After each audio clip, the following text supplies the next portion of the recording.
Today, I have a very special and unique guest. We're going to be presenting something today that I haven't done before. I'm joined today by Benjamin Kintisch, who is a cantor, a hospice chaplain, and a music teacher when he's not performing on stage. Benjamin is the creator of Life Review, the Hospice Musical, the first musical he has ever written. And today he's going to tell us about his amazing and inspirational journey from hospice chaplaincy to songwriting to musical theater stage. And you can learn more about this work at the website lifereviewmusical.com. And Ben, I'm so happy that you're joining me today and really excited to welcome you. And when you first reached out to me and told me about this musical, Life Review, I had two reactions. One was I've been studying a lot about compassion and how to increase compassion and activate compassion in people in our world today. And the two things I read that work the best for compassion are stories and music. And when I thought, wow, a musical, it's musical stories, like that is that's the perfect thing. That's what we need. But on the other hand, I also couldn't grasp the idea of a musical about hospice. So I'm so excited for you to tell us all about Life Review and to just share your insights and inspirations with us. Well, thank you so much, Karen. I really appreciate this opportunity. And hello to all of your listeners. This is very exciting for me, not just to be able to spread the word, but because I am a very big podcast fan. And you are the first podcast I've been interviewed on, hopefully one of several. But it's an exciting moment for me. So hello, podcast listeners, wherever you are. I hope you're doing well with your dishes or you're walking your dog. That's what Mark Maron always jokes about. How's that thing on your arm? Is it okay? Anyway, Mark Maron, if you're listening, sorry I stole your jokes. What you said, Karen, about so the listeners, because this is an audio format, they can't see your face, but you did the classic thing that people do when they hear about my project. They look at me and they go, wait, hospice musical? And then they kind of crunch up their face and tilt their head a little. And they often say, wait, is this a joke? And I say, no, but it is surprisingly funny. And so you'll get a taste of that in a minute when I share the very comedic opening number called Spoiler Alert. But I do want to address that opening thing you said, which was talking about how to deal with death and dying and our own mortality. Two things: stories and songs, or stories and music. And that to me is the heart of what makes Life Review work. It's the stories of the individuals in hospice care and their loved ones as drawn out by our hero, who's the chaplain. That's a character who I play, Rabbi David Goodman. And he's dealing, it turns out, with his own grief journey. And he's also a beginner. So whether or not we've dealt with our own grief journey, and most of us have in different ways, we've all had a new job that's been difficult. So we can relate to our main character, Rabbi David, in that way. But the stories of people, to me, is really the essence of the play. I tell people it's a little bit like Chorus Line meets Fiddler on the Roof in a residential hospice, right? So the Chorus Line piece is, if you know that classic musical theater work, it's all of those aspiring Broadway dancers stepping up and then telling their life story in a song, or like a monologue in a song. So I can do that, the kid who could tap dance, and so forth. Or more poignantly, at the ballet, these young women remembering what their life was like, difficult outside of the dance studio, and then amazing when dancing, right? So I think I had that in my mind when I was first thinking of the idea to put these wonderful stories that I was hearing bedside and set them to music. So we'll talk about that a little bit later on. But I want to share with you and all the listeners my opening number. It's called Spoiler Alert. And I want you to all know that for this musical, the sad songs came first. The story songs came first. And a friend of mine said, Ben, you can't just do 12 ballads and then intermission and have 12 more ballads, because they're just going to be crying and they won't come back for the second half. You have to have a balance. And it's true. Think about your favorite musical. Even the tearjerkers like West Side Story and Dear Evan Hansen, they have funny songs as much as they have sad songs. So this is a funny song, or at least I hope it's funny. It's called Spoiler Alert, and it is it's the opening number, and music by a member of my composition team, Andy Basov, lyrics by me with a little bit of help from Andy. Enjoy. We don't mean to be a bummer, but we've got some awful news. It gets colder after summer, and even winners lose. Robert Frost composed on one fine day in a most poetic way. He wrote, "Nothing gold can stay." That's what he said, and now he's dead because, spoiler alert, everybody dies in the end. Sorry to ruin the play, my friend. Love 'em or hate 'em, this cannot bend. Everybody dies in the end. We all go when we gotta go, you hear. Every single person you know, my dear. The neighborly Ned who you just despise. Your trustworthy friend, the guy who lies. Holy sister never sinned in her life. Your father, your mother, your husband or wife. The hero and the villain of each tall tale. The sailor who battled a full-force gale. Spoiler alert. Everybody dies in the end. Sorry to ruin the play, my friend. Love 'em or hate 'em, this cannot bend. Everybody dies in the end. It's the truth, Ruth. It's sad, Vlad. It ain't pretty, Kitty, but it's real, Camille. It's coming for all of us. No matter how you feel, no matter your name or party or game, it's the same, it's the same. The man who's gentle and noble and smart, the lady who woke the world with her art, the boy who lived with a baboon heart. They all leave the stage when they're done with their part. Our curtain is up, we will do our thing. We hope you don't cry every time we sing. Whether you're married or you got no ring, the lowliest pauper, the loftiest king, we all gotta die. We all gotta die. Just sing, just sing, just sing, just sing. Everybody dies in the end. Sorry to ruin the play, my friend. Love 'em or hate 'em, this cannot bend. Everybody, everybody, everybody, everybody dies in the end. Everybody dies in the end. Oh, that's fantastic. All right, that was fun.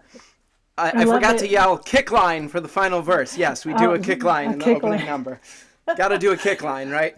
Yeah, that's fantastic, and what a great way to start off your show. To just, I guess you called it an icebreaker, but it really does break through the fear and panic some people might have, thinking, "Oh my gosh, I'm actually watching, and I'm actually watching something that's going to talk about death."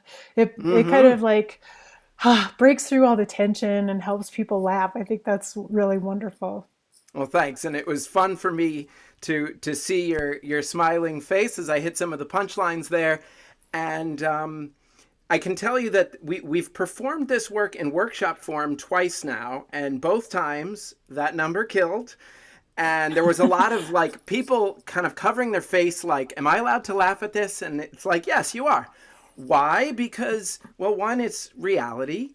And, you know, to me, humor is so helpful in dealing with what is uncomfortable. I mean, that's why some of the best jokes are about death or sex or politics. It's like all this stuff that's taboo. If we can't talk about it, maybe we can joke about it. And as, of course, we can sing about it a little bit in a musical.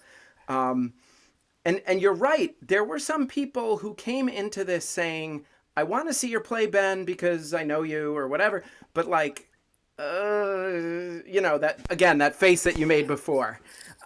So putting them at ease was important. And I know that's part of the work you're doing, Karen, as you educate folks by bringing on guests to this podcast, is to try to help people open up, to break the ice, so to speak, about this most taboo of taboo topics.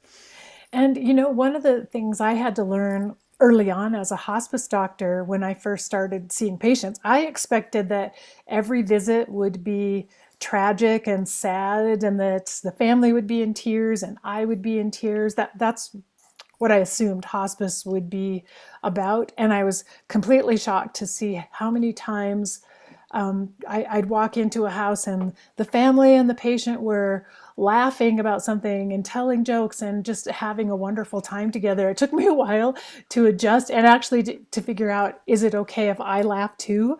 Am I supposed to be Absolutely. professional and sad? Is that more, does that look more impressive if I'm sad than if I laugh with them? But I finally learned it's okay to laugh and it's okay for me to even be part of the joke. It's okay if I'm even in on it with them Sure. and Or and the butt of the joking. joke if the moment Or the calls for it. yeah, which was probably I'm glad to do probably that as a often. little bit of a buffoon character.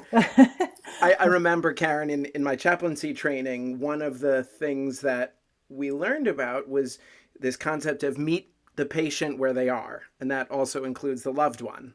So you walk into a room, whether you're a clinician like yourself or a chaplain like me or anyone who's listening, if you're visiting someone who's seriously ill or dying, the best advice I would offer is show up with an open heart, with a smile, um, acknowledging that the fact of illness and death is sad, especially if you love the person, um, and and then be ready to meet them where they're at. So, as you were telling that story of not knowing if it was okay to laugh, I remember the first time I ever walked into a room with a deceased patient.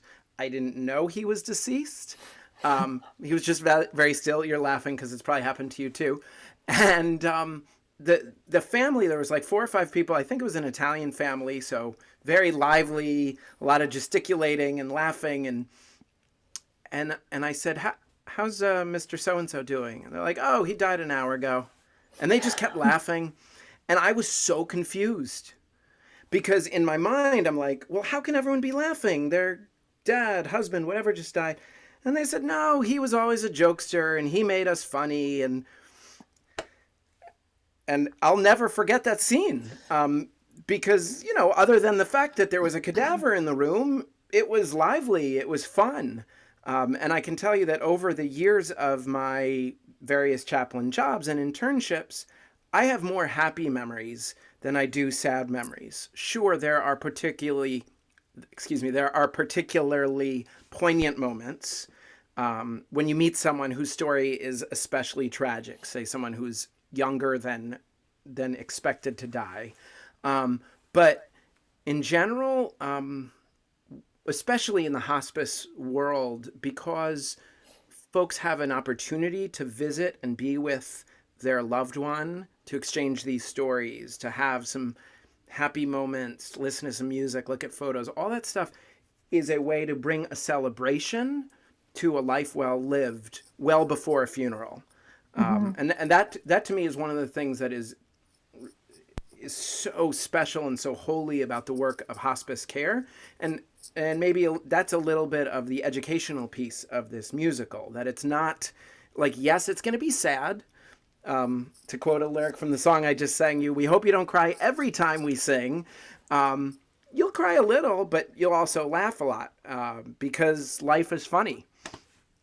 Exactly. And I loved in the story you told what a beautiful way for that family to honor their loved one who himself was funny and loved humor. Like, to share humor, that's what he would want. He would Absolutely. love he loves being there in the middle of it, even though deceased, he can't add to the humor, but that's the perfect way of honoring someone. Yeah.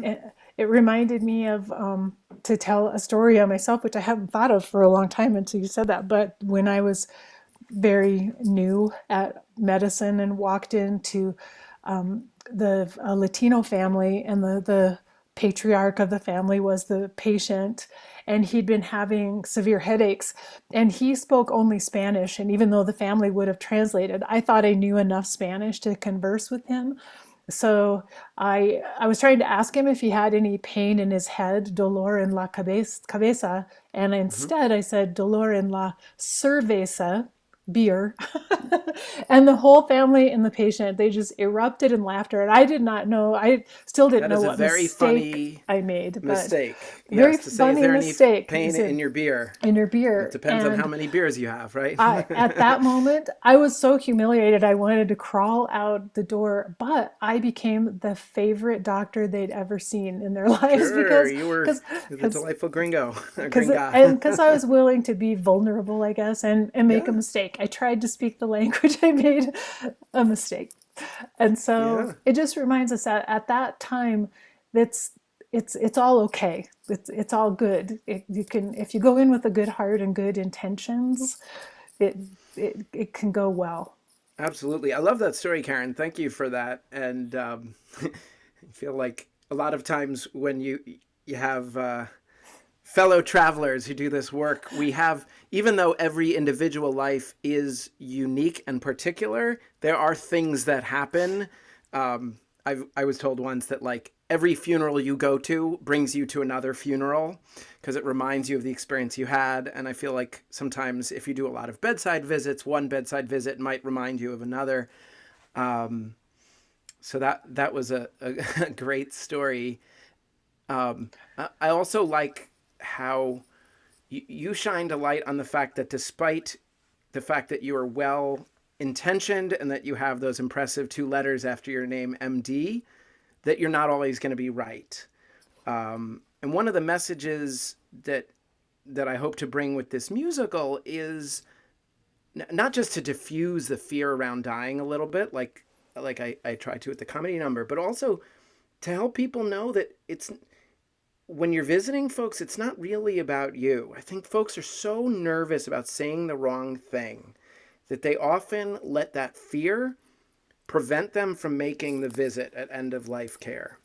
It is scary. I'll just acknowledge this for people who are not in the field of death and dying. If you're a listener who happens to be a baby boomer and or you're closer to my age, I'm 40, and your parents are now boomers and getting older, like the fact that people are getting older, that they're approaching end of life, it's upsetting. It's scary. But not visiting because you're afraid you might say the wrong thing is a mistake I would not encourage anyone to make. You gotta make that visit and be there. And if you don't know what to say, you can literally say nothing.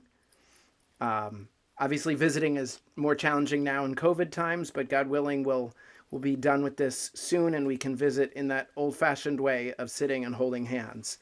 But until then, calling, Skyping, sitting 6 feet apart, whatever it is, being there makes the difference a lot more than, quote, saying the wrong thing. In fact, there's a plot point early in the play where the rabbi struggles in a moment of great intensity. There's one of those younger patients who are objectively more upsetting. It's a kid who's 20 something and he's dying of leukemia. And it sort of wrecks the rabbi because he's just like, oh man, this is terrible. And he's just grasping at straws, trying to think of something good to say. And he's like, aha. And then he quotes from the Book of Lamentations, which is, by the way, folks, a big no-no. Don't ever talk about Lamentations, says the Cantor. No, you can talk about Lamentations, but let's just acknowledge it is a theologically complicated book with a good man who suffers because of a bet between God and the devil. So bringing up Lamentations in the room of a young man who's dying is a terrible move. And this is some dark humor here, but the mother in the scene gets really mad and essentially yells at the rabbi and sends him out of the room, and he's left just beside himself, like, what did I do? I said the wrong thing. And then I never got another chance to see that kid because he was dead a day later, which might sometimes happen, especially if you visit enough people. Sometimes the visit doesn't go well, and that's the last one you have. That's tough. But the lesson there is not well, the lesson for me is this, that even a smart rabbi, even a well-intentioned doctor, even a friend might go into the room and say the wrong thing, but we still need to make that visit. That struggle, that mess up in front of the family that made the mom so angry, it results in the rabbi having this sort of come to God moment where he looks up at the heavens and he sings this song called Send Me a Sign, sort of his I Wish song, his theological song. But part of it, it's because he's struggling with those same questions we all have. And now I don't assume to speak for all clergy, but I can tell you, as a person who trained as a clergy person, a cantor is a music minister in a Jewish synagogue, I believe in God, and I also find it personally difficult to see people who are suffering. I believe in God, and I believe in miracles, and I don't tend to believe in miracle cures. I believe in a God that created heaven and earth, and I don't necessarily believe that God can intervene to save someone. Now, that's just my own theology standing on one foot, as the Jews like to say. Every rabbi, priest, cantor, imam, etc., every clergy person has to deal with their own theological struggles. That's part of being a person of faith, especially a professional in that field. That song surprises a lot of people because if you're not a rabbi or a cantor or married to a clergy person or friends of the clergy person, you might be surprised that we struggle theologically. And Karen, I loved how you immediately went to the point of your own struggle, even though you're a doctor, you might struggle in some of these moments because it's difficult stuff. Yeah, it's so true. I think there's a similar struggle in medicine, but doctors have an illusion that because we have drugs and surgery and treatments, like we have tools we can use, that we might actually save someone's life. We might actually be able to thwart death. And so I think that's how doctors avoid wrestling with all those issues of, Mm. why does this happen? Why do people have to die? Why do people have to suffer? We just turn to all of our treatments that we offer and put off the struggle, at least until the patients actually do die. And that's when I think doctors are in that same place of, why didn't this help? Why couldn't I do Mm. something more for this person?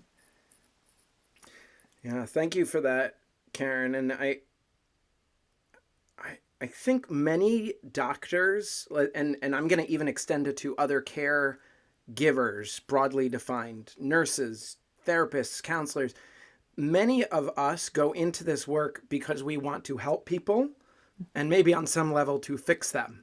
And one of the most Mm-hmm. difficult things for all of us caregivers to realize is that we can't fix anybody. We can be a calming presence. In the case of an MD, you could give some medicine or do a procedure that might turn things around, but it might not. Certainly, as you get closer to end of life care, and that's hard because I think especially for medical doctors, there is that, as you said, that sort of like illusion or even delusion of, because I know the stuff, because I know how the body works, I can fix it. Well, to use a somewhat crass metaphor, there is this notion of, when you bring the car to the shop enough times and that, I don't know, a Model T that's from the 20s, even if it's been totally rebuilt, at a certain point, it's not going to run anymore. Maybe that metaphor made some of us listening cringe, but to quote the brilliant author Atul Gawande, the human body is designed with atrophy. I think I'm I'm not quoting him, I'm paraphrasing him, but the whole thesis of that book is to accept that all of us are mortal. And then what do we do with it? Um, it's a again, it's like a difficult aspect of the human condition, but in wrestling with it, I hope we might have a more meaningful and healthy encounter with being alive and eventually dealing with our death. The other thing that you said that made me think of something. I have a song early in the play called "Wave a Wand," and the idea is we don't have a wand to wave, right? A lot of times we wish we did. Certainly, if it's our loved one in that bed, we wish we had a magic wand, or even a pet at the end of life, or anything in the world that is not the way we want it to be, but especially for loved ones who are dying.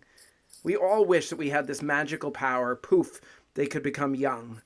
And the lyric is, I would trade all the treasure that I own to wave a wand to make you young again. And who hasn't felt that when being with a loved one, wishing that it could be another way? But it has to be that way because that's how humans were designed. We were designed to be born, to live, to grow, and to die. Exactly. It's how all of life around us that we see in the universe has been designed, because there are infinite examples of it when we just look out in nature, that everything has been designed that way to ultimately die. And so there's something beautiful about all of that, that we are just a normal part of creation, a natural part of creation. We will go through that same cycle and that same that same recreation of our own energy someday when we leave the physical form. Well, Ben, I wanted to get to your story Please. and what led you to write a musical about hospice, which seems just amazing to me. Like, where did all this inspiration come from? Thanks, Karen. So it's now 4 or 5 years ago. Um, I was trying to figure it out the other day. Maybe it's 6 years. I should probably know how many years ago this started. Let's say several years. I was a first year chaplain trainee. I was working as a cantor at a synagogue in New Jersey, not far from Newark Airport. And the synagogue where I worked had a lot of older people. So I thought, well, maybe I should get some chaplaincy training. So that was how I started with chaplaincy. And the training that I applied for and started with was, when you're a chaplain, you have to have a home base. So the home base was a residential hospice. And that was where I did my training hours. It was and is called Center for Hope Hospice. So any of you from Center for Hope Hospice, shout out. Are you listening? Great. So, when you're an intern, like in any career, you do the hours. I think for that training program, 200 or 300 hours of visiting per year was what we needed to do. So it was just part of my week. Every week I took half of my workday and, from breakfast to lunch, I would be visiting at one of their 2 residential hospice locations. It was an amazing year, Karen. I loved it so much, getting to meet the patients, their loved ones, and the warm and dedicated staff of the hospice world. Second shout out on the podcast. Shout out to all the hospice workers listening. You guys do God's work for real. Beautiful, beautiful people who do this very difficult work and very holy work. So I loved my internship, and part of becoming a chaplain, the essence of being a chaplain, is the bedside visit. Obviously pre-COVID times, and you'd go in and you'd knock on the door and say, "Hello, I'm the chaplain. Would you like a visit?" Sometimes they'd say yes, sometimes they'd say no. But when they said yes, I'd come in, I'd sit bedside, and I'd talk with them. Now, of course, if they were more communicative, we could have a real conversation and I could hear stories. If they were less communicative, maybe I'd take out my guitar and play some music for them or pray over them. But it was with those more talkative patients where I got to hear these amazing stories. This might be a great place for me to explain the title of my musical, because the song it's all about these questions, right? The stories, when you think about getting to know someone, in normal life, you don't usually know people's story for a long time. You think about how friendship kind of moves slowly, especially with adults. Well, when you're a hospice chaplain, you need to cut to the chase because you don't know how many visits you'll have. Mhm. Sometimes you only see someone once. If you're lucky and their illness is progressing slowly, maybe you'll have a few visits and you get to know them over time. So there's this technique called life review, which of course I've borrowed as the name of the musical, where it's sort of a clinical technique. You ask people questions that open up stories. So before I sing it, I'll quote the lyrics. Who are you? What did you do? Tell me about your mom and dad. What was the best job you had? And so forth. Depending on their energy level and what they remember and what they can say, you might hear some amazing stories. So I'll sing that for you in just a couple minutes. I remember one spring evening when I was coming home from my hospice shift, and I got on the cell phone with my wife and I said, honey, I'm hearing these amazing stories bedside. I think they want to be songs. And she said, well, get writing. So that night, I took out one of these journal books, with the black and white cover, and I started scribbling down some lyrics. And those lyrics became one of the ballads that I most love in the show, called Will It Still Snow, which is a woman kind of imagining life after her death. But I also had some songs that came from, inspired by a real life gentleman who was a former musician in a black church in Brooklyn. He used to play organ. So we had these conversations about what was it like to make music and to deal with the decline of his body, because when he couldn't use his hands anymore, he couldn't play, and that was a loss, right? I met one guy whose story inspired a song called My Last Week on Earth, parentheses, Time to Make a New Friend. And he was like this jovial guy, and the song sounds a little bit Sinatra. And for him, he only lived 1 week in hospice. He had an infection that moved quickly, so like his mind was good and his body was shutting down quick. But while he was awake and alive and talking to people, he was friends with everyone in 1 week. It was amazing. So these stories are, in a way, they're like snapshots of some of the different ways we might encounter death. Some of us might feel like this is the time for me to unfold my grand story. And for some people, it's like, it's time to let go. And for some people, they're holding on to regret. And for some people, they are so proud. I remember one gentleman whose story did not make it into the musical, but just was poignant in its own simplicity. He told me, Cantor, I'm okay. I know my kids are going to be all right. I paid my mortgage. I worked hard. I think he was a machinist. So like an utterly unremarkable existence, he's not going to be in the New York Times obituary, right? But he was a man who felt proud of who he was, of the life he led, of how he worked hard with his hands and paid for the mortgage and made sure his adult daughters, were on their way. And I met other people who were very accomplished. I've even met a few somewhat famous people. I can't drop names, but I assure you they lived and died. But they weren't necessarily all that enamored in their own impressive biography.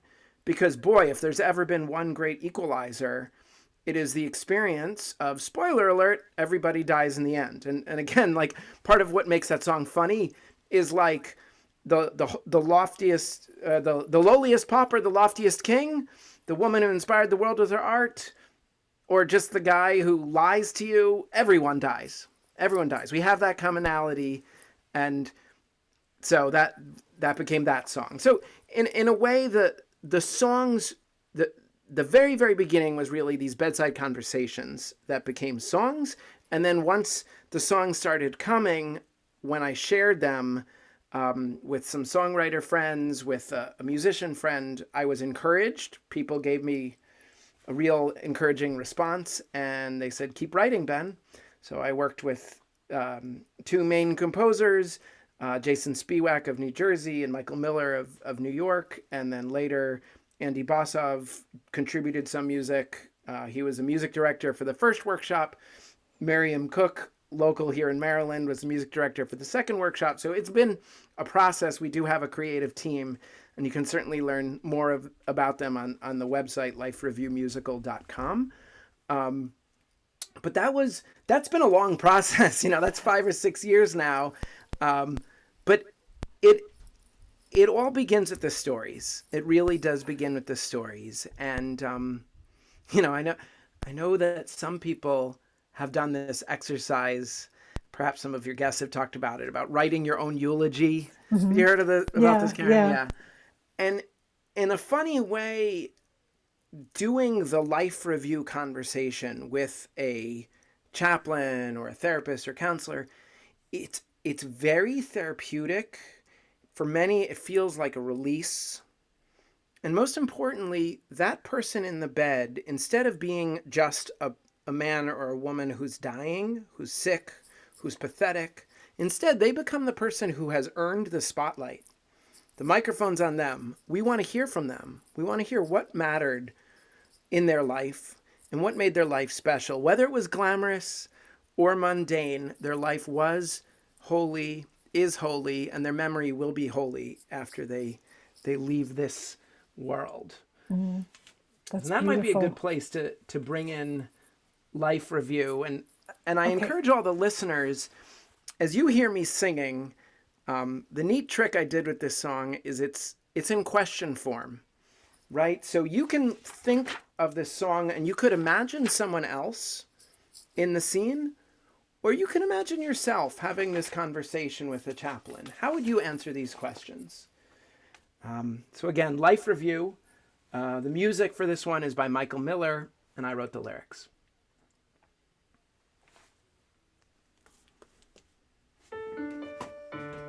Hi, I'm the chaplain. I'd like to visit with you.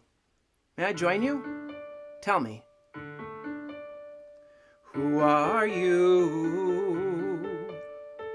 What did you do? Where did you go? And who did you know? Who did you love? Who did you lose? When you had a choice, how did you choose?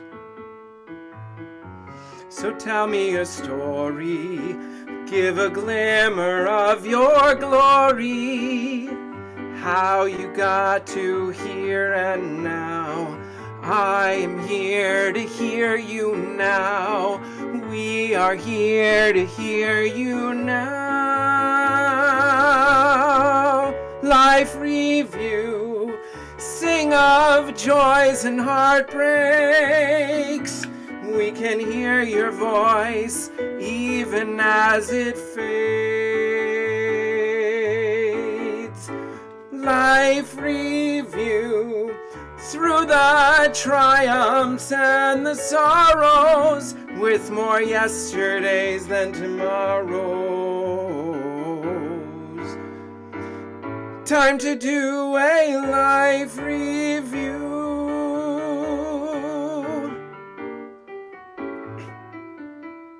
Tell me about your mom and dad. What was the best job you had? How about when your health got bad? And when did you feel fine? Where did you live? And where did you move to? What were the records you used to groove to? Is there time enough to ask all that I must? You can tell me your secrets if I earn your trust. What are you proud of? Are you carrying shame? Did you ever get married? What was their name? Too soon I have to go. Too soon you have to go. But now life review. Sing of joys and heartbreaks. We can hear your voice even as it fades. Life review through the triumphs and the sorrows, with more yesterdays than tomorrows. Time to do a life review. Sing of joys and heartbreaks. We can hear your voice even as it fades. Life review through the triumphs and the sorrows, with more yesterdays than tomorrows. Time to do a little life review.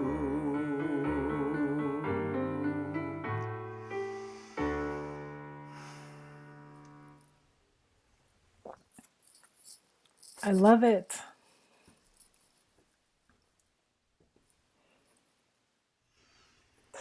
I love it. Thanks. I love the questions. They're perfect. They're really the questions probably we should all be thinking about, and even thinking about preserving some of those memories for our loved ones too. Absolutely. Well, thank you for the compliment. When you're a songwriter, when you start, you can't be perfect. I like to tell people that I write like 8 verses to get 2. Mm-hmm. And I certainly wrote a lot of questions for that song. And as I distilled it, what I found is I wanted to get simpler and simpler and simpler. And the one that really stuck was, who are you? That is the Mm. question, right? When you Yeah. think about your life, who are you? Mm-hmm. And of course, you can answer that however you want, and wherever you're listening, you can think about that right now. It's like that. How would you write your own eulogy question? What Yeah. are the things you want to be remembered for? Um, and like I said in my own memories, whether it's the person who is impressive, or the person who is satisfied, or the person who is hurting, or the person who is exultant, all of those people have a life that, in my mind, has been holy. They will be remembered by someone, whether or not they're famous, right? And that's another sort of big theme of the musical, right? That all of us, and this is maybe me getting a little theological, there's this idea in Judaism that we are all made B'Tselem Elohim. We are all made in God's image. And that's an important idea for me, especially when I'm coming face to face with something that is difficult. You know, when as a public school educator, I teach all manner of kids, including high achieving kids and children who are severely disabled.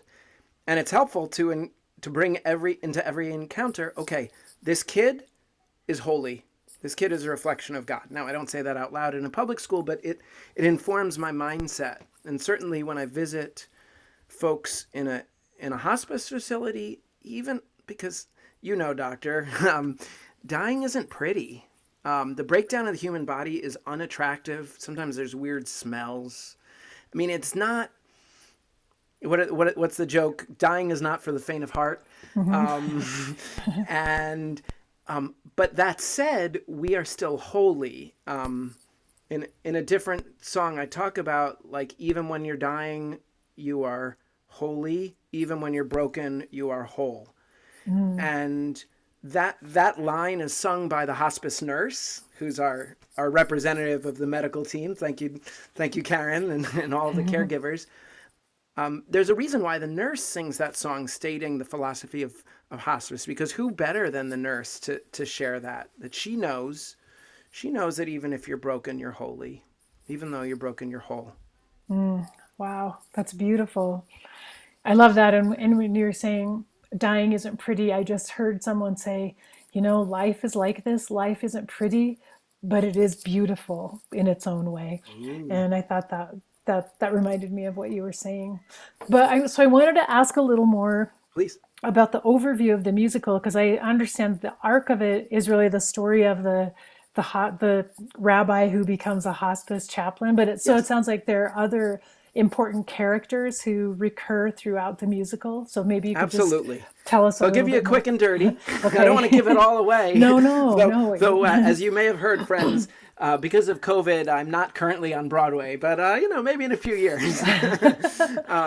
No, but seriously, the story follows a 6-month arc, and for all of you hospice professionals, 6 months is sort of the magic number. It is what a patient if you to qualify for hospice care. A doctor or two needs to certify that you have 6 months or fewer to live. So I decided to use that number, 6 months, and also it gives us a few seasons. So the play begins in the fall, and we see this young man down in the dirt planting daffodil bulbs. That's also our logo. If you check out the website, it's daffodils. So he's planting bulbs, and there's a funny meet cute between him and the nurse. And she says, "Are you the new gardener?" And he's like, "No, I'm the new chaplain." And they kind of laugh about that. Turns out he's planting the bulbs in memory of his mother, who's deceased. There's this thing in Judaism called the yahrzeit. It's like the anniversary of a death. So he says, "I'm planting like a floral yahrzeit, a memory in memory of my mom. I'm planting flowers. She used to love flowers." And we hear about that. Now, for me, I happen to be a gardener, and I think bulbs are amazing, especially when the deer don't ruin it.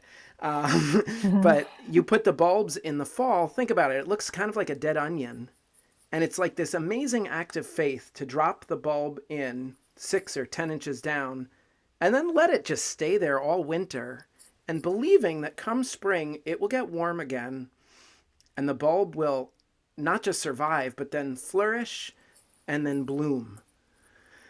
So that becomes a little bit of a botanical metaphor for the whole play. By the end, by the way, our young rabbi character is blooming, even amidst this garden of losses, so to speak. And at the very end, the daffodils that he planted in the beginning are blooming. For all of you musical theater fans, this is a little bit of a hat tip to Dear Evan Hansen, where they have some saplings planted at the end, which are sort of a symbol of rebirth in memory of the young man who died of suicide in that play. For me, what I love about the bulbs is they keep coming back year after year.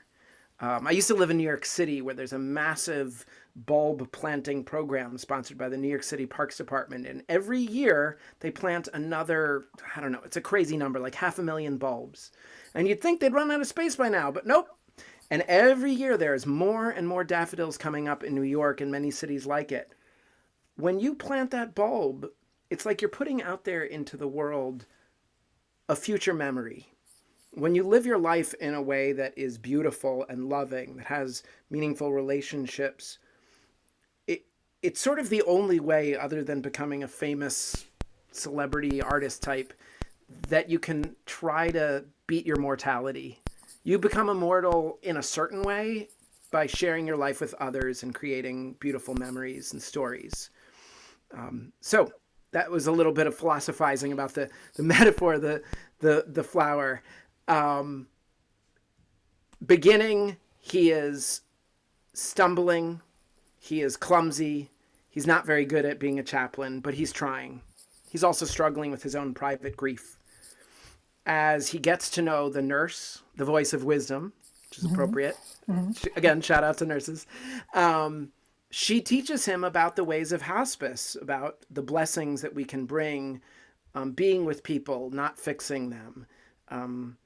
When he has that struggle because he tried too hard to give the biblical lesson, and he invokes not Lamentations, he invokes Job, the wise nurse says, maybe instead of teaching them Bible, you should start listening to them.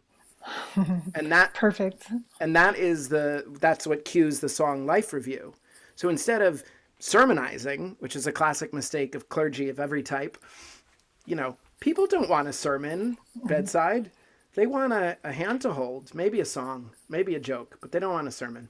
So that's an important pivot point in the play when he goes from, I'm the teacher and I'm going to help and I'm going to fix, to instead, I want to discover your stories. And that's really when it opens up to all of these stories from the patients. So we have three main couples or three main individuals and their loved ones. There's an elderly Jewish couple,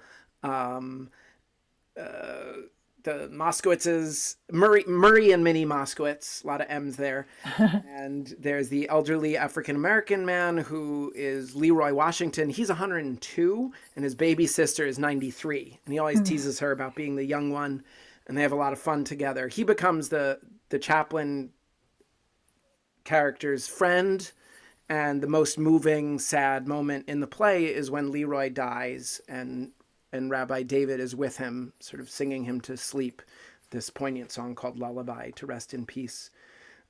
There's another, a younger female character who's sort of middle-aged with an adult son. Her name's Stella. She's Italian, and her son is also Italian, as that works. And she's struggling. She's really struggling because, she's dying younger than she wanted to. And she's wondering, what is life going to be like after she goes? The older Jewish man, he's pretty happy. He's making friends. Leroy is at peace, and he's also celebrating the body. So different people have different takes on it. Mm-hmm. And the loved ones are also part of the story. All of us who work in this industry, we know how the relationships around the person in the bed, so to speak, need as much care as the person in bed. That was part of the reason why I decided it wasn't going to be strictly like Chorus Line with each dying person standing up and, standing and singing their song, because I remember from my own experiences as a chaplain that so much of the drama is not just about the fact of the person dealing with the end of their life. It's their spouse. Mm-hmm. It's their adult son. Sometimes there's conflict. One son believes in hospice. One person wants heroic measures. That's a whole mess. I chose not to go into that sticky wicket, but it exists, and we know about that in terms of different approaches for end-of-life care. So the play ends up feeling a little bit like it feels like a journey, and punctuating the time is this device that I actually borrowed from another favorite musical called Come From Away, where that play happens over 7 days, and different players step up and announce timestamp style. So I have the nurse do that, and the trick that she uses is she has emails and memos, because nurses have lots of emails and memos, right? Mm-hmm. So she says, December 2nd, Mr. Washington showing further decline. He's lost some weight. Signs of death are imminent. So she reads that from an email, and then it cues the audience oh, okay, Mr. Washington, he's getting ready to go. So we see that ebb and flow, and there is, spoiler alert, most of the patients we meet do die, and then in the end of the second act, we have a beautiful memorial service, which is something that some hospices do. They'll do an annual or twice a year community memorial service. So I took that idea, and we have a song that's based on Psalm 23. We have another song where different members of the family step up and eulogize their loved ones in song. And at the very, very end, we end as you would hope with something hopeful and optimistic. It's a song called In the End, I Thank You. Because the rabbi leaves his journey feeling gratitude for all of the people he has met. To quote the song, I thank you for letting me be in your room. Light of your hopes brightened the gloom. And that little couplet there makes me think of something you said at the beginning of our conversation, Karen. How it was, so you remember it was surprising how much laughing and how much joy you found in those visits. Yes. Even in your medical capacity. I think even more so in the chaplaincy capacity, because, we we don't have to be the people who bring the bad news. That's your job. Yeah, Um, no, exactly. but but still, there is so much joy to be found, and maybe that's part of my. I guess there are different aspects of this play that I'm aware are very didactic because I'm a teacher, in addition to being a cantor.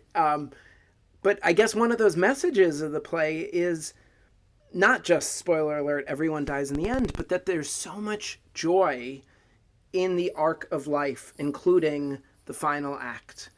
And even in those sad moments of loss, there is, as you said, it might not be pretty, but it is beautiful. It is beautiful. And I love that those final moments also are not separate from all the rest of the joys of life. It's all one. They're all woven together. And I Mm. think too often we try to separate ourselves from death as if it's not a reality and push it away as a Yes. society. But in fact, it's all a part of life Mm-hmm. and all part of this tapestry of life. And so I like the idea of the musical weaves all these moments together, creates that tapestry that we can see. And it sounds like we have to deal with a little grief as an audience when some of the characters die. We Yes. experience the loss and the grief even in the process of the story. That's right. And one of the so for all of you listeners who are theater fans, you know this term workshopping. It's like you're kind of playing, you're sharing the work with an eye towards revision. So an important change between version 1 and version 2, people were like, it's too heavy, just like, and so then I added a lot more dialogue and more jokes to lighten it some. But then they were like, well, now it's too funny. So you have to find have to find a balance. But you are right. That moment where I'm sitting and strumming the guitar with everyone's favorite character, Leroy, because he is wise and he's funny and he's a little bit sassy. So to watch him die on stage is going to be painful. I mean, you think about your favorite sad movies, the death scenes are always like, right? Yeah. Because it's someone dying and it's the Hollywood touch. So yes, I'm able to create this very dramatic, poignant moment of a bedside scene of this favorite character dying, but we get through it together. That's important. And then the other thing that happens there that I'd like us all to imagine is that the song ends. It becomes clear that Leroy is not just sleeping; he has died. And then the rabbi puts down his guitar and he weeps openly. And this is the first time in the play that you really see him sort of crack open his grief.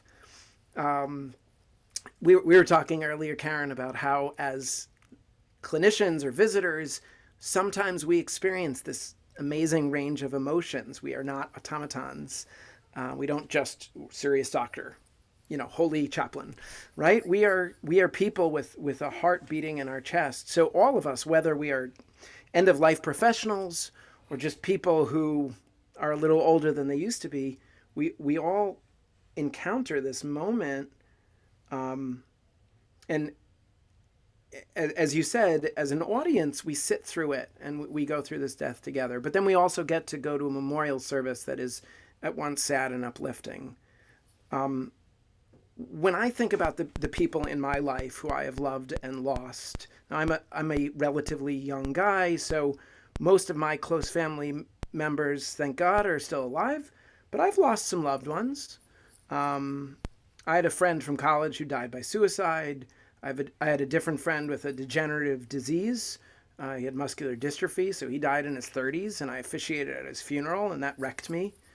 Like, we all have our losses, and I think what you said, Karen, is so true. A lot of us, we want to pretend that it's just... I'm doing a visual thing, so all you listeners can't see it. I'm doing a gesture of pushing away. And certainly with the prevalence of elder care facilities and the number of people who die in a hospital or die in a senior place far away from loved ones, a lot of us never see it. And that sort of reinforces this, I don't know, is it a fiction or fantasy that we don't get old and gray? I mean, if you look at all the advertising now for the 8 gazillion boomers, there's Boy, is it a good time to be a commercial actor now who, like yourself, Karen, you're lovely and you have gray hair. You could make tons of money doing pharmaceutical ads if you haven't already. Wow, I'll have to consider that. Hmm. Absolutely. And so, because there's a gazillion graying people who want to look good and feel good and have an active life from age 60 to age dot, dot, dot, dot, dot. And that dot, dot, dot, dot, dot is being extended every year due to medical advances. That's wonderful. And I hope all of the listeners, I hope you stay healthy and I hope you have a long and happy life. Amen, amen. Tut. That's a little superstitious stuff for the Jews listening. But however long you live, you will eventually die. That's difficult. Even though I look super young, especially if I were to shave off this beard, I'm aching now in a way that I didn't when I was 20. I recover from a late night. It takes me 3 or 4 days. I remember when I was a foolish college kid, you could do 3-4 late nights in a row and get up for class, no problem. I can't do that anymore. That's being 40, and I'm sure it'll change even more as I'm 60 and 80 and who knows how long I live. That's something we all have to deal with, and we can't run from it. To quote the song, it's coming for all of us, no matter how you feel. Exactly. And in a way, it's our refusal to accept it that can actually make us miserable. At least that's what I find when I embrace the preciousness of life and the fact that it's fleeting, then every moment is something to be cherished, and it helps me make the most of every moment that I have. So 100%. One of the best things I've ever heard about hospice is about the moments, not the months. So a lot of times when you're thinking about someone, say, with advanced cancer, to take one of the leading reasons people end up in hospice care, you can choose to take another round of chemo. You can choose to go for another aggressive surgery. It's not likely to save your life at a certain point. Right? Again, I'm not poo-pooing the fact of oncology, and God bless you, all of you cancer doctors out there. But whether it's cancer or any other disease, at a certain point, it's diminishing returns. I remember in that Atul Gawande book, he talked about how when his father chose to go on hospice care, he had the best few months of his life. Because he kind of let go of some things he didn't care about, and I think he was into Kiwanis or something. It was kind of random. He just threw himself into civics, and he's like, I'm going to visit all of these Kiwanis clubs. And as I read it, I was like, because, it's not for me. I imagine if I got a terminal diagnosis, I would probably quit my job and I would write a lot of music. And that's actually an interesting question for all of us listening, right? There's a great pop song called Live Like You're Dying. I wish I knew the songwriter. Forgive me for that. But if you were to think about what would your life look like if you only had 6 months to live? What would your life look like if you only had a year to live? Of course, it's a thought experiment. God willing, we all have many, many more years to live. But the fact of life being short and life being precious, or rather, because life is finite. That's what you said. Because life is finite, it is precious. Look, Karen, if you and I were living forever, we wouldn't have had to meet today, right? We could have done this next year. yeah, 5 years from now. Yeah. Yeah, or 100 years from now. But we decided, both of us decided, looking at the watch, we better get moving on this so we can spread our message, so we can educate others. And then next week you'll have someone else on. I mean, that's an amazing thing that you're doing. And I hope, I don't want to have delusions of grandeur here, but I guess every artist who wants to put his or her art out into the world has a certain amount of delusion of grandeur. My hope is that everyone who gets to experience this work of theater, who gets to hear these songs, they get a little closer to a place of acceptance. Again, invoking that comedy number, everyone dies in the end. Spoiler alert. And that is hard, and it's funny because it's difficult. It's funny because it's difficult, and it's funny because it's true. As a cantor, I have officiated at a lot of funerals in my day, probably, I don't know, somewhere between 50 and 100. And some of them were congregants who I knew and loved dearly, and some were the elderly parents of congregants who I barely knew.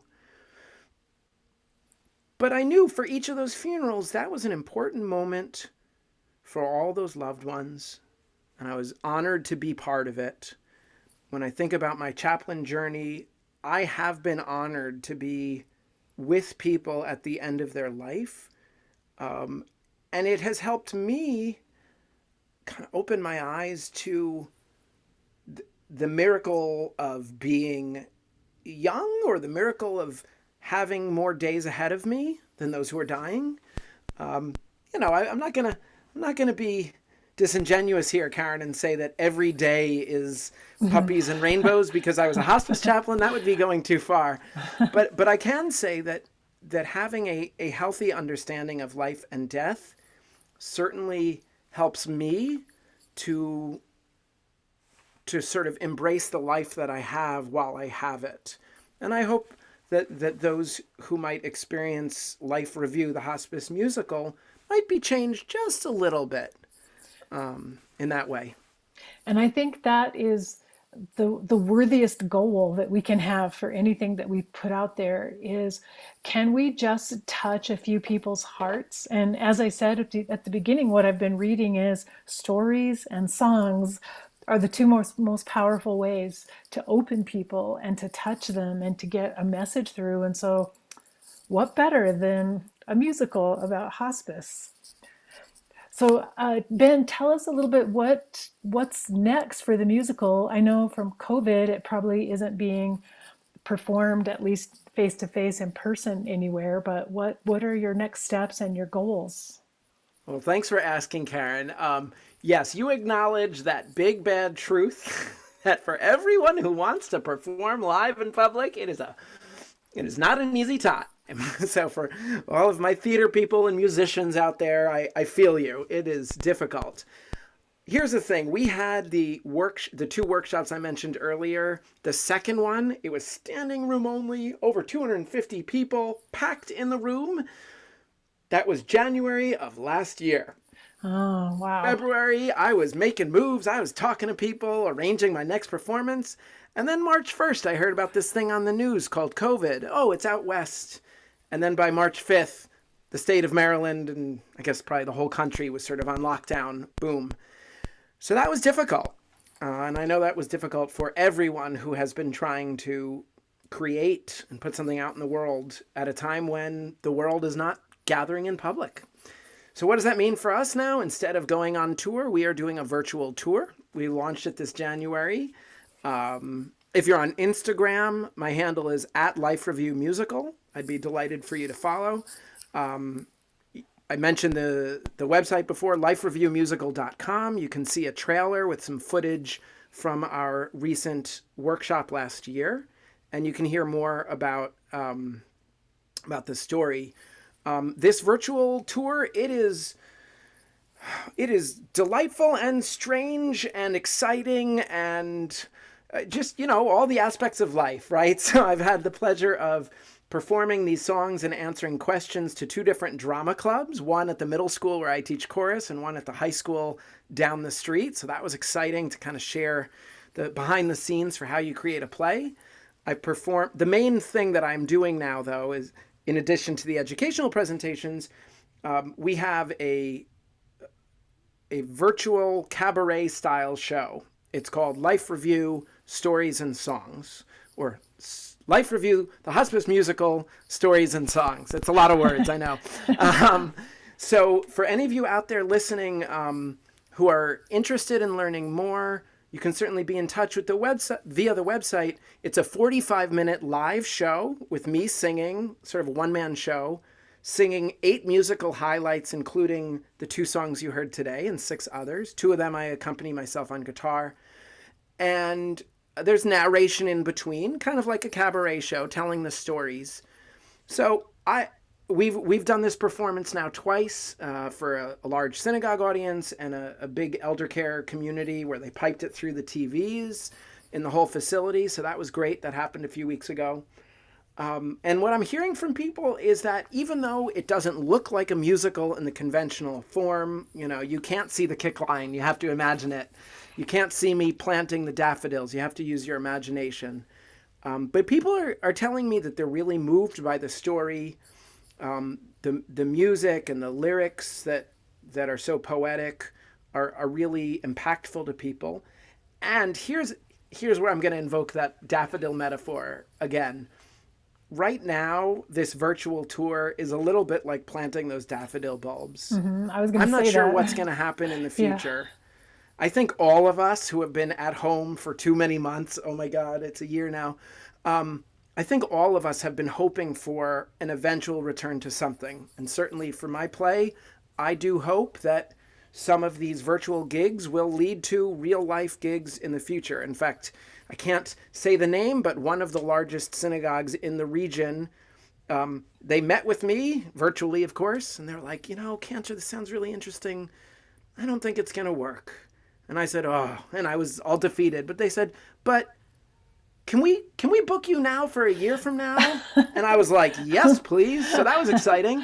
It's the no that turns into a yes. So, you know, if you want to talk to me about booking me for a year from now, I'd be happy to have that conversation. But what's exciting about the, as much as it stinks to not be able to perform in person, the thing about this weird pandemic time is all of us have to become creative, certainly in our work, and creative people even more so. So because there's now this 45-minute version of the show, I can present it and then have a Q&A to follow. That's sort of the basic package. But then I also have educational modules. So, for instance, if you're affiliated with a hospice facility and you want to do a training for your large staff, well, I could present this musical and then have a moderated discussion about some of the themes of grief, death, and dying. What is it like to work in this industry? I'm developing some programming for younger people, whether they're my age, youngish, 40, or actually younger, like school-age children. Like, there's, as you know full well, Karen, being in this world of end-of-life education, a lot of us, regardless of our age, have not been taught very well about this thing called mortality and death and dying. So part of my mission is to use this song, or the songs from the play, and share it with all kinds of audiences, conferences, facilities, staffs, synagogues, churches, mosques, schools, whoever will have me, and then adapting the bonus education, if you will, for the audience. And I'm very excited to speak with any of your listeners about that. Again, you can find me on the website lifereviewmusical.com or Instagram at lifereviewmusical. And what a fun way for people to get to learn from you, you know, by hearing songs and having discussions about them. That sounds really fun. So I hope Thank people you. will be interested in booking you for that performance. But here's what I think. I think the world is getting ready for Life Review, the Hospice Musical, to go on stage someday. But we have to From your get mouth to God's feminine ears, well, Karen. we have to get the audience ready so that they can receive it the way it needs to be received. And I really think COVID is doing that. COVID's preparing our world. People are waking up and they're facing up to death and suffering. And I think things are going to come together at just the right time. I think Oh, you I hope are you're right. I think you're the Lin-Manuel Miranda of the hospice world. That's what I think. And the Karen, timing will be right. the, the you have, perhaps you've noticed I'm a man who likes to talk. If you make me speechless, Oh, so that's a hell of a compliment. I admire Lin-Manuel Miranda quite a bit. I had the pleasure of seeing In the Heights on Broadway just like a couple weeks before it won all the Tonys. So it wasn't yet a hard ticket to get. And my wife was very pregnant with her daughter Dahlia. So according to family legend, for all the up-tempo numbers, she was like kicking inside her belly. And that story, of course, mortifies my 10-year-old preteen now. But thank you for that beautiful compliment. I mean, part of what Miranda did with Hamilton that was so incredible and remains incredible is he brought a totally new light onto this history, right? The founding fathers, but also he goes deep into grief. I mean, the ending song, "Who lives, who dies, who tells your story." I mean, in a way, there are many echoes. I'm not trying to do the Hamilton in the hospice world. That would be a fool's errand. But, you know, there are other musicals that I love. Dear Evan Hansen, I mentioned before, which if your listeners don't know it, please do yourself a favor. Find Dear Evan Hansen wherever you get your music. It's amazing. It deals with teen loneliness and suicide and feelings of exclusion in a way like nothing else has ever done before. And it's been so impactful. Another one that I love, Fun Home, deals with issues around coming out for closeted gay people and suicide and shame. And I mean, these are like heavy topics that are not easy to deal with. And yet conversations are happening around Fun Home that deal with, you know, adult people coming out or suicide, or Dear Evan Hansen talking about bullying and loss. And with Hamilton, you know, that song where he's, "It's quiet uptown." Oh, Yes. yes. So all of you who are listening, who are Hamilton fans, you probably sighed dramatically, just like Karen. It is so moving because even though it's very specific, it's the father of a dead son. The power of it is you can picture him walking. And if you've walked your own grief journey, as many of us have, you know what it's like to walk that walk. It's a heavy walk. It's a burdensome walk. But at a certain point in that song and in that play and in our lives, as we walk our grief journey, the burden starts to lift.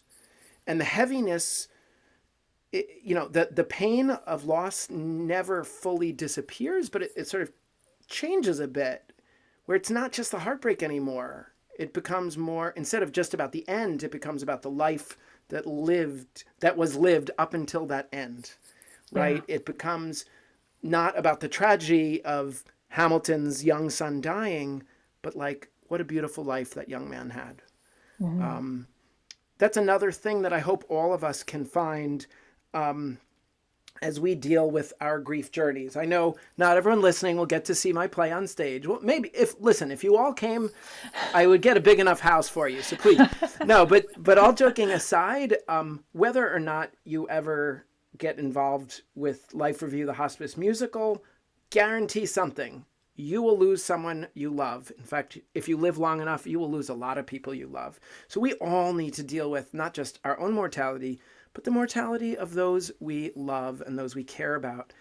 That is a difficult part of the human condition. And as you said a few moments ago, maybe part of what we can do here through the beautiful conversations you're having on your podcast, Karen, through some of these beautiful moments that I'm trying to bring to the stage through song, helping people just to be a little bit less afraid, a little bit more ready to have the conversations that matter while we can have them. That's important and holy work. Absolutely. And I truly do believe that, you know, we could tell these stories just in words, but for you having put them to music, you've given them a power that can really make a difference and change lives. That's what I believe, because these musicals you're describing that are starting to encourage conversations in our society and helping to change things. That's what I believe Life Review is going to do as it's more and more visible and becomes more and more available in the world. So I'm really excited. You're just at the threshold now. And I guess, as you're saying, maybe the daffodil bulbs are still just under the dirt and we're waiting to see. Some of them I'm planting on your podcast. Yeah. I so appreciate that, yeah, that optimistic we'll take on it. See what comes from it. So I'm really excited about it, about the future, but I'm very grateful to you for talking with me today and sharing your songs with me and your thoughts and inspirations. Well, Karen, it has been an absolute joy and a pleasure. I thank you for letting me be in your room. Light of your hope brightens the gloom. Ah, thank you. Thank you so much. So best wishes and best of luck to you. Thank you. And to all the listeners, thanks so much for lending me your ear today. It's been a real joy and a blessing to share some of the music and the stories with all of you. I hope as you walk your journey, you take the time to share the stories that you need to tell and to listen to the stories of others that need to be told so they can be honored. That's beautiful. Thank you, Ben. Thank you, Karen.